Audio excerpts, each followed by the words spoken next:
धमका के डरा के जो भी जैसा भी हुआ हो उस प्रत्याशी को बैठाए।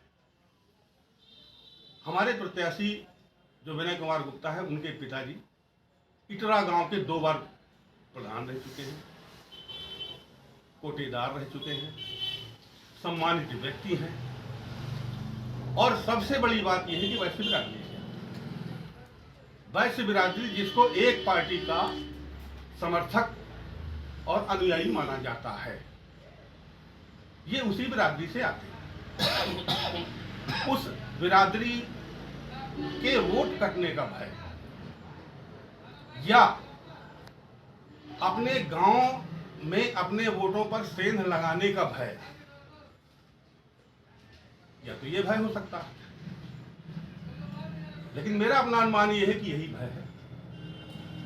दूसरा, ऐसे कृत्य चाहे जो भी करे, चाहे मैं करूं, चाहे दूसरा करे, चाहे तीसरा करे, ये कृत्य अपने आप को डुबोने के लिए बहुत होते हैं। और ये तय बात है कि जो जन समर्थन पिछली बार हिंदुत्व के नाम पे, पैसे के नाम पर, किसी भी नाम पर जो लहर 5 साल थी, वो आज तो नहीं है।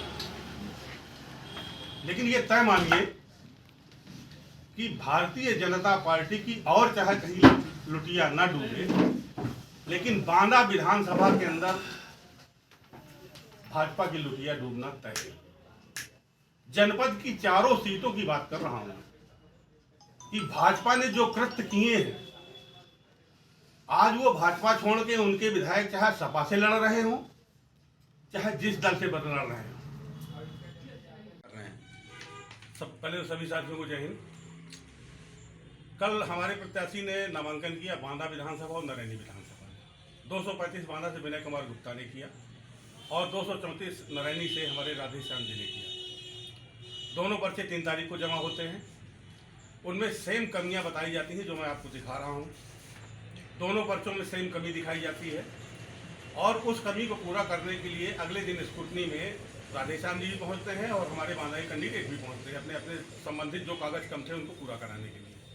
नरैनी के कागज स्वीकार कर लिए जाते हैं, बांदा के कागजों में टालमटोल की जाती है, 3 बजे उनको बैरंग लौटा दिया जाता है। आखिर ऐसा क्या कारण है, ऐसी क्या बात हुई कि एक पर्चा जिसमें सेम कमियां हैं और सेम कमियों को पूरा किया गया, एक एक्सेप्ट किया जा रहा है और एक को हटाया जा रहा है?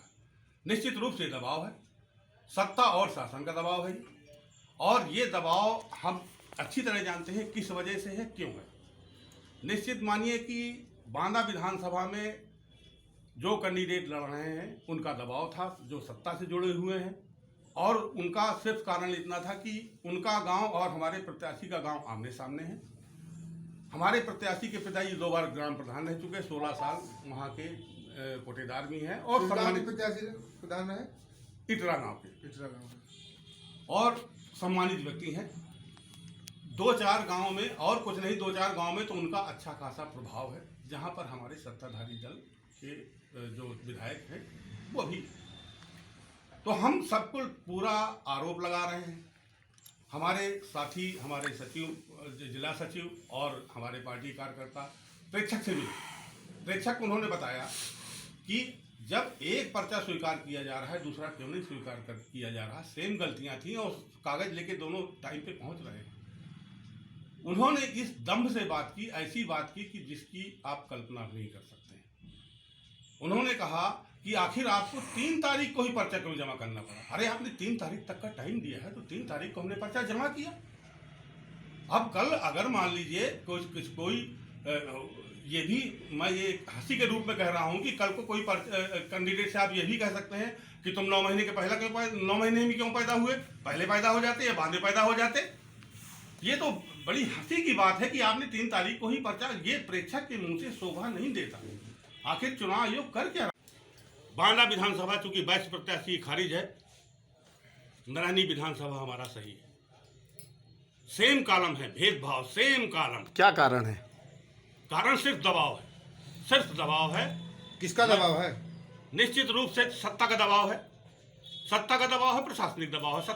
प्रशासन तो सत्ता के दबाव में ही काम करती है। और तो निश्चित रूप से सिर्फ सदर में ही क्यों? सिर्फ सदर में ही क्यों? इसलिए कि सदर में वैश्य बिरादरी से डर लगता है। किसको डर लगता है? सत्ता को, जो सत्ता में है। यहाँ पर तो कई पार्टियां खड़ी है ना। नहीं, कई पार्टियां खड़ी हैं, लेकिन सत्ता जो ये कहते हैं, जो ये लोग ये बोल रहे हैं कि ये हमारे बंधुआ हैं, उनको भी फर्क पड़ता है। सत्ता के जो प्रत्याशी उन्हीं को तो डर लगता है, तभी तो उन्होंने ये किया, व्यक्त किया है।